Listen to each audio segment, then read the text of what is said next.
بسم الله الرحمن الرحيم. الرحمن علم القرآن خلق الإنسان علمه البيان الشمس والقمر بحسبان والنجم والشجر يسجدان والسماء رفعها ووضع الميزان ألا تطغوا في الميزان وأقيموا الوزن بالقسط ولا تخسروا الميزان والأرض وضعها للأنام فيها فاكهة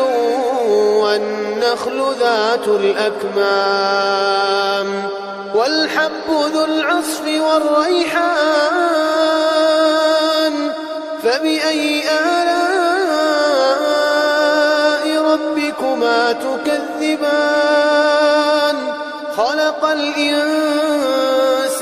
من صلصال كالفخار وخلق الجن من مارج من نار فبأي آلاء ربكما تكذبان رب المشرقين ورب المغربين فبأي آلاء ربكما تكذبان مرج البحرين يلتقيان بينهما برزخ لا يبغيان فبأي آلاء ربكما تكذبان يخرج منهما اللؤلؤ والمرجان فبأي آلاء ربكما تكذبان وله الجوار المنشآت في البحر كالأعلام فبأي آلاء ربكما تكذبان كل من عليها فان ويبقى وجه ربك ذو الجلال والإكرام فبأي آلاء ربكما تكذبان يسأله من في السماوات والأرض كل يوم هو في شأن فبأي آلاء ربكما تكذبان سنفرغ لكم أيها الثقلان فبأي آلاء ربكما تكذبان يا معشر الجن والإنس إن استطعتم أن تنفذوا من أقطار السماوات والأرض فانفذوا لا تنفذون إلا بسلطان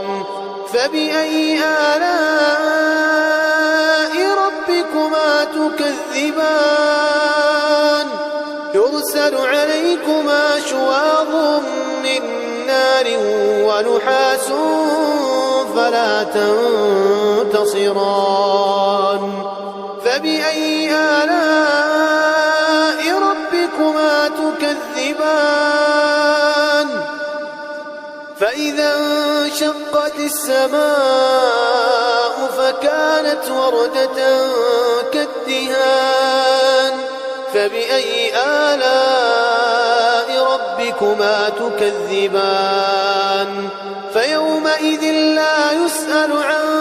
ذنبه إنس ولا جان فبأي آلاء ربكما تكذبان يعرف المجرمون بسيماهم فيؤخذ بالنسبة النواصي والأقدام فبأي آلاء ربكما تكذبان هذه جهنم التي يكذب بها المجرمون